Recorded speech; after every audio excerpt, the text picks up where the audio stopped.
in conversation, Dr. S. Shankar, ladies and gentlemen, joining us in conversation with him will be Pranab Dal Samanta, the executive editor of ET Politics. And fittingly, as our country finds itself in an increasingly volatile world, the topic for discussion will be New India, risks, reforms, and responsibilities. Please give them a warm round of applause.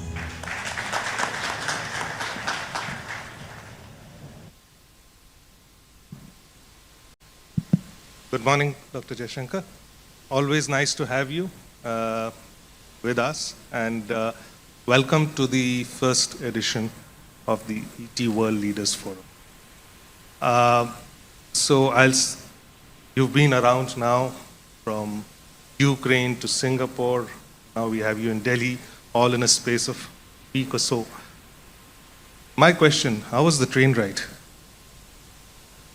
I could have done with a Vande Bharat.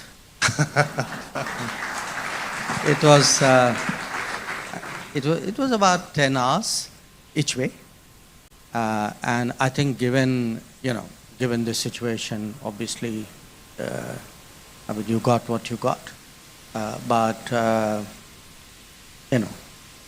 hours is 10 hours. When was the last time an Indian Prime Minister took a train to visit a country? We've heard of, the image of Nehru in a yak is there. Well, I remember Mr. Modi doing a Shinkansen, a bullet train in Japan. I'm trying to think, I offhand cannot remember any other train ride, at least for a long time.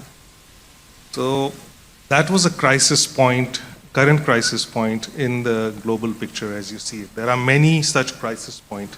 The world is in turmoil and you've been talking about it. Everybody has been talking about it. How would you paint the picture as an Indian foreign minister? The global picture? Yeah. Well, look, I think if I were to have a one-word summary of this situation, it's probably the first word which you've used for the panel, which is risks.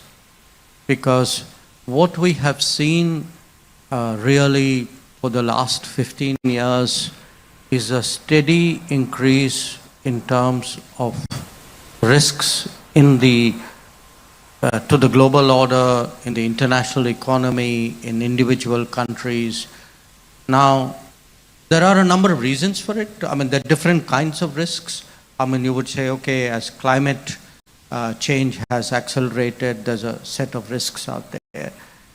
We saw a once-in-a-century pandemic. That was a risk. That was a super black swan.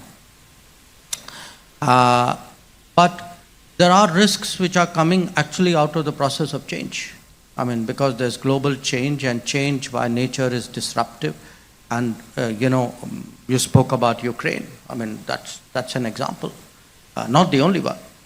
So if there's a major war going on in Europe, there's a huge conflict going on in West Asia and the Middle East. There are tensions around Asia. There's a revival of border territorial claims and border frictions. Those are actually, with each one of them, the risks mount. There are risks to supply chains today, not just Houthis in the Red Sea. It could be climate risks. There could be pandemic risks. There are technology risks. The idea that, there are borders and borders are some kind of hard line and problems can be stopped on that side of the border, I think those days are over. So look at it any which way. To me, every government, consciously or otherwise, is today assessing risks, and the majority of policies are on de-risking. That sounds a bit defensive. There's other aspects. The ones who do it better have the ability then to explore opportunities, but the focus of the world is in de-risking. Part of the core decision-making of this government, what is our strategy? Is it a mitigation strategy? Is it a leveraging strategy? Or is it just a managing strategy? you know, in a kind of way, it's an all of the above. But if you manage it well, if you de-risk it well, then you have many other options. I mean, I just kind of turn you back to the COVID era, okay? There were countries, I mean, everybody came out of the COVID badly. Those who came out less badly came out well. Now, I think we were among the countries who, largely because we followed our own, you know, our own understanding of our own society and didn't listen too much to free advice which we were getting in large quantities, we actually took a number of steps during that period which allowed us to come out much better out of COVID than the rest of the world. In a way, you could say that, I mean, to me, one big lesson out of COVID was health security, food security, manufacturing security. Okay. Now, a lot of our policies today, when you say make in India, it's part of de-risking. When you say that, look, we will produce our own vaccines, and, you know, at that time many people questioned it. That's also part of de-risking. When we sometimes, you know, intervene to ensure that our food markets are stable, that too is part of de-risking. Now, if you've done a good job in de-risking, then you can actually have the luxury to explore other opportunities. So we are, because I think we have done decently out there, we are today, let us say, exploring opportunities, trying to get involved more in global supply chains, looking at, say, domains like semiconductors, where historically, which we have neglected, we have now sort of wading into it very, very seriously. Looking at really the sunrise sectors, looking at EVs, looking at renewables, looking at drones, looking at space, looking at AI. All those you can do if you've done that basic de-risking. If we had not succeeded so well, I think we wouldn't have the bandwidth or the attention span to actually look at other areas. Here there's another view that had the pandemic not happened and we had taken a growth trajectory, this minus the pandemic, we've not reached that growth trajectory yet. This year's economic survey also points out to FDI flows dropping, and that's been an issue. There is this whole view that, you know, we should relook at our China approach, maybe allow some of the FDI to come in, remove those barriers, not be so stringent with visas, and look at maybe some of the low middle-end supply chain opportunities which are coming from there. Your views, sir, because you have the security picture at hand as well. No, look, to say what would I have done had the pandemic not happened to me is a waste of time. The pandemic happened. So why speculate about what could have happened? So now that it has happened, and, you know, everybody is looking at a post-pandemic recovery, and not just a post-pandemic recovery, there are many other factors. I mean, the global environment has changed. I mean, the very sharp competition between the United States and China today is the dominant feature of the global environment. It has consequences for the international economy. It has deep consequences for the technology world. So these are real factors. Now, you can't build policies around, I wish that had not happened and I would like to go that way. So I take what has happened as a given. Now, in that given, your question on China. Look, China in many ways is a unique problem because it is a unique polity, it is a unique economy. And unless one tries to grasp that uniqueness and understand it, I think the judgments, the conclusions, and possibly the policy prescriptions flowing out of it can be problematic. It's not just an Indian problem. Are you referring to the economic survey? No. I'm referring to the world's response to China. You know, if today people are complaining about trade deficits with China, and we are too, you know, why is that? Because decades ago, I mean, we all consciously chose to overlook the nature of Chinese production and the advantages which they enjoyed in a system where they got a level playing field with all the advantages that they brought to bear. So my point is there is a general China problem.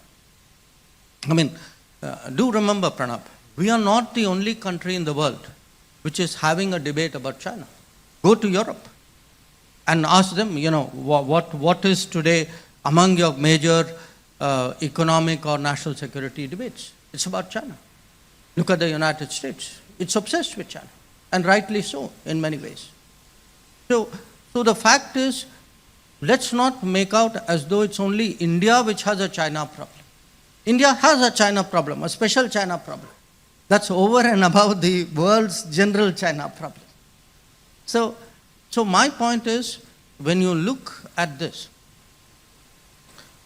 when we approach the issue of China as a whole, Chinese trade with China, investment from China, exchanges of various kinds with China, we have to, if you neglect to take into account that this is a very unique country with a very different way of working, I think your basics start to go off track. So once you understand that, because there is a general problem with China as well as our own situation, I mean, all of you know we have a very difficult situation in the border for the last 4 years. I think the sensible response to it is to take the precautions which a country like India should be taking. Now, it has never been the government's position that we should not be having investments from China or doing business with China. It is that investment, because we are largely talking investments here. When it comes, trade is a different matter. I mean, I'm happy to talk about why we should be manufacturing more. But on the investments issue, I think, to me, it's common sense that investments from China would be scrutinized. I think the border and the state of relations between India and China call for it, but I think even if countries who do not have a border with China are scrutinizing investments from China. I mean, Europe doesn't have a border, America doesn't have a border, but yet they're doing that. So the fact is, the issue is not do you have investment from China or not. It's not a yes or no answer. It is what should be the appropriate level of scrutiny, how should you handle it. And when you look at that, sometimes, when I read stuff, including in your newspaper, where people say, we should clearly identify this is national security. It doesn't work that way anymore. Because what is national security itself has expanded. I mean, tell me, if we were completely reliant, let us say, on pharmaceuticals from China, does it not have national security implications? If your telecom is, based on Chinese technology, can you be impervious to it? So it's not like, there is a clear identification of this is a yes and that is a no. It's a much more complex factor. And in my view, at a certain level with certain countries in certain situations, the line between economics and security is a very thin line.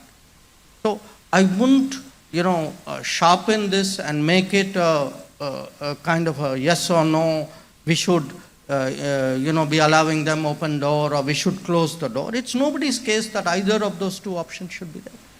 So I'll put it a more direct question. There has been a lot of talk about taking a relook at Press Note 3. Do you think Press Note 3 is serving us well? Is it lived its time, needs a relook? Or what's your assessment? No, I think I answered that question. The question is, in my view, should investments, a country like India, in a competitive age where where technologies can be leveraged, investments can be leveraged, market shares can be leveraged, I think a country like India, and this is not necessarily an answer limited to China, I think a country like India must look at the investments that are coming in. Not necessarily negatively, but you must scrutinize it. You must have some sense of what is coming in which sector. You cannot be hands-off and say, well, the market will take care of it, or this will be great because there will be more production. There should be. I mean, I'm pro-investment. I'm pro-growth. But I do think somewhere there should be a balance.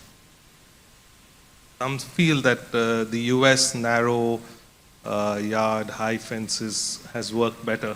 Where would you, how differentiated are we? Or are we somewhere in the similar? No, look, the US is the US. I would not extrapolate their situation, because the US and China are engaged in a different competition. It is a competition for, in a sense, you can say, for global primacy or global leads. And it has many, many dimensions to it. Our situation is very different.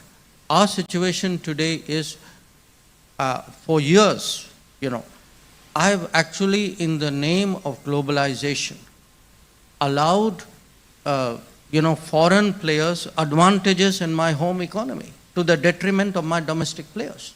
That is the reality. And I think that is something which we need to address.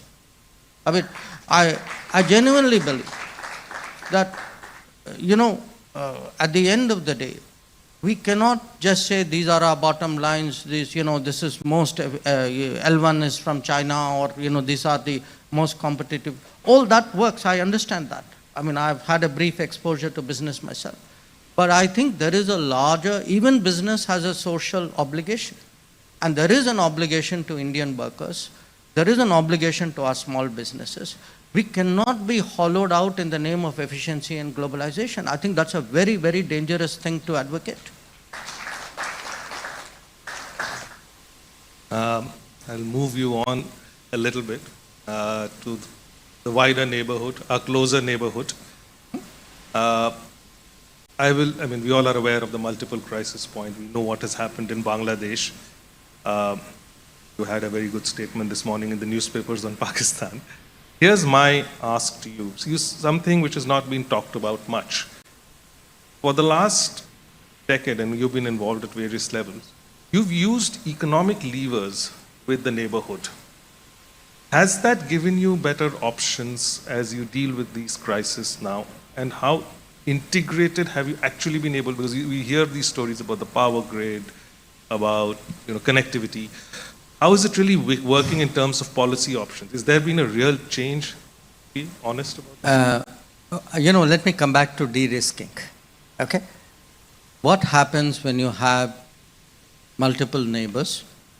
And, by definition, relationships with neighbors are very complicated. They're all democratic polities. Governments will change. There will be political debates in their country.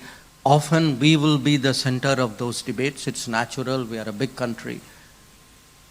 So we have to expect and plan for and build into our policy making an expectation that there will be changes, some more organic, some more disruptive in our neighborhood. How do you then deal, how do you stabilize? Because I'm now de-risking the neighborhood. Okay.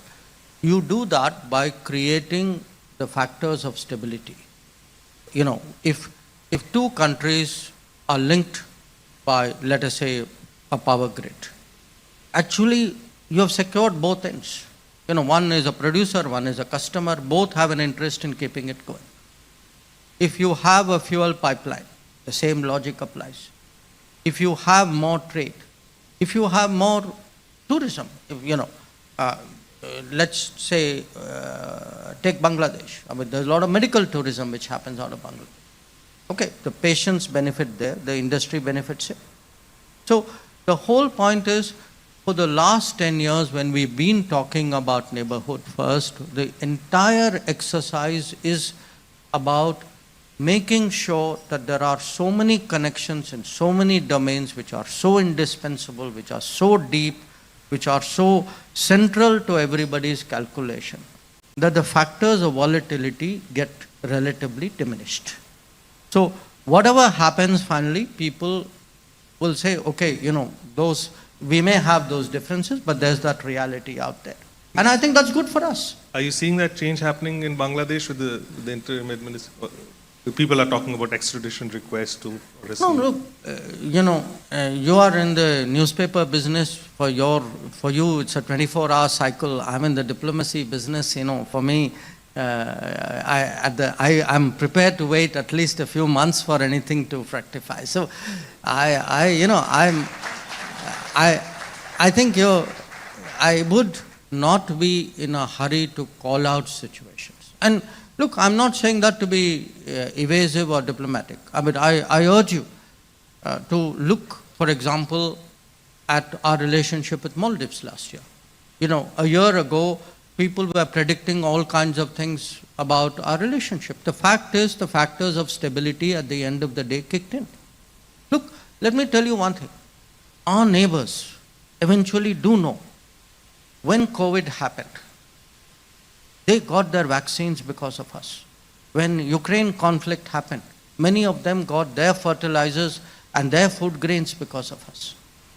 When, difficult situations happen, ask Sri Lanka. I mean, had Sri Lanka waited for the IMF to deliver, God only knows what would have happened. The fact is, we stepped in much faster, much less conditional, and in much larger volumes. So, at the end of the day, the neighborhood today knows the realities. And I think it's important, look, if we invest in the neighborhood and the neighborhood invests in us, I guarantee you this would be a far more stable, predictable, resilient region. Because I expect this is going to be a very choppy decade. We're going to, because we have two big problems. Don't think that's the end of it. We're still in the first half of the decade. So, if you are going to prepare for a very choppy existence, everybody is looking for ways of securing themselves. And these are ways of doing so. So, I think they value it as well. I'm moving now a little beyond risks into opportunities, into how well are we sort of looking at leveraging these risks. As a country, what kind of reforms would this government look at, whether it is the domestic front or in any other way, to revive trade, become the natural alternative of stability in the world? There's a great opportunity through all of this. Do you think as a government you've done enough? More needs to be done domestically? No, Pranab, you can never do enough. Okay. But if you ask me, have we done substantially, progressed in terms of preparing for the opportunities? I would say yes, but I would say again, it would be a caveated yes, because I would say there's much more that awaits us. I mean, if you just look at the last few days, okay, you've had this announcement of 12 industrial clusters across the country. You've had an announcement of many more roads and railway lines. Okay. You've had announcements of major deep water ports in this country. So the fact is, if one were to clinically, and this is not a politically colored analysis, if one were to think back about where have there been shortcomings on our part nationally, I think our infrastructure development was way, way behind what it should be. Our focus on manufacturing was not what it should be. Our support for agriculture was not what it should be. I think each one of these is being rectified. Now, you can't cold start something. You can't come in on 2014 and say, I want to change everything and I'll take it from second gear to fifth gear at one go. It's going to be, there's going to be a kind of build-up.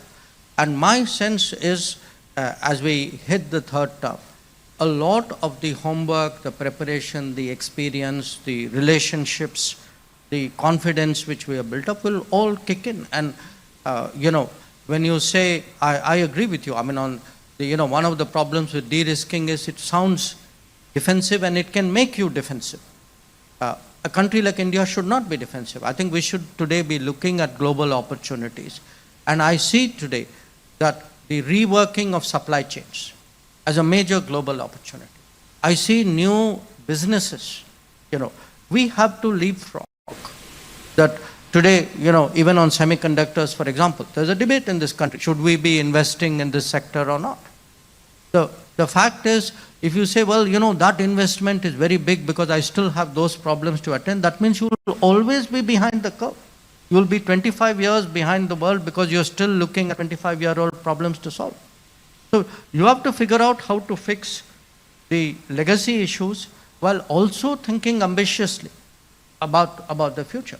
So, to me, whether it's the industrial clusters, whether it is the semiconductor push we are making, whether it is our desire to attract more, creating a more enabling environment for manufacturing, they come as a package.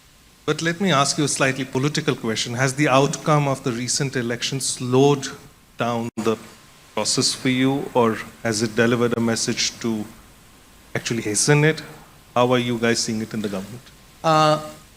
If you look between early June and we are now end August, just think back at all the decisions that have happened in these 3 months. I think you have the answer. So the pace has quickened, you say? Oh, absolutely. Absolutely. So this is Vande Bharat plus plus. Yes, indeed. Okay. Moving on from here, the other theme in this panel is the responsibility. And you've also been speaking about it at various places, that India should do more. I think one of going to Russia, going to Ukraine, even when the crisis in West Asia, you were in Iran, that's on the risk side. Is there more we look at? You're working on new scripts with the Quad, etc. Without, taking a broad brush at all of this, what kind of role are you telling the world India can play? First of all, I think there are two kind of preparatory points here. One, what should we be doing more? Because I don't think there is a deep awareness in this country or a deep consensus in this country that we should be doing more. I think there are obviously people who believe that. There are people who are more skeptical. Sometimes they attribute political coloring to what we do. So here's a very, very simple point. Today we are the 5th largest economy. Let's say end of the decade, maybe we'd be 3rd. You cannot have the same contribution to global welfare as number 3 in the world, which you had when you were number 11 or 12 in the world. It's a very simple proposition. Our stakes in the world are higher. Our capabilities are greater. The expectations of the world are different. And our interests are there. Now, often they merge. It's not either or. If you look today at the Middle East, we sent a lot of ships to the Arabian Sea when those attacks were happening. In fact, at one point, I think after the United States, we were probably the biggest deployment out there. Now, I put it to you, look, our trade was at stake, but the region's trade was at stake as well. And somebody had to step forward and help with the stabilization. So the idea that, there are bigger powers out there, or, the problem's going to be taken care of, and I don't need to worry about it, I think that era is over. One part of it is we've become bigger. The other is others, those on whom the world historically relied on, particularly the United States, I think they are also much more stretched today. So we have to be realistic about what, let us say, we could expect from others in such a situation. I often compare it, to the tsunami. In 2004, when we had the tsunami in the Indian Ocean, a very large part of the response actually came from outside the Indian Ocean. It was led by the US, but you had Europe and you had Japan, you had Australia. We were there very prominently. Today, God forbid, something like that happens. I think the responses will largely be out of the region itself, because I'm not sure the others have the capability and the inclination to do what they did 20, 30 years ago.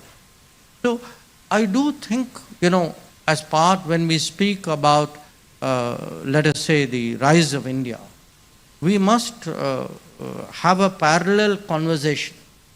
We must grow our capabilities, but side by side, if we are getting so much out of the world, we must also have a conversation side by side. What are we doing for the world and with the world? I think we all are running out of time, but just this thing about how are you de-risking yourself from the US presidential elections?